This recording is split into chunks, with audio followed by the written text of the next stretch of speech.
Hey everyone! If your NVMe SSD isn't showing up in BIOS, don't worry. Here are a couple of quick fixes that might solve the problem. First, try enabling PCIe support in your BIOS settings. Restart your PC and press F2 or delete whichever key gets you into BIOS on your system. Once you're in, go to the Advanced tab and look for a setting like M2_2 PCIe storage RAID support. Make sure this setting is enabled, then save and exit BIOS. Sometimes the SSD isn't detected simply because this option is turned off by default. Still not working? Let's move on to the next solution. Reinstall the NVMe SSD. Power down your computer completely and unplug it from the wall.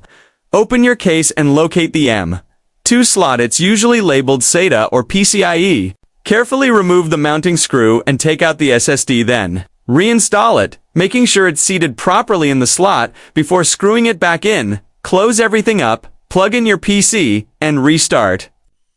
With the SSD seated correctly and PCIe support enabled, it should now be detected in BIOS, and that's it. Let me know in the comments if this fixed your issue or if you ran into something else. Don't forget to like this video, subscribe, and turn on notifications for more PC tips and hardware fixes. Thanks for watching, and see you next time.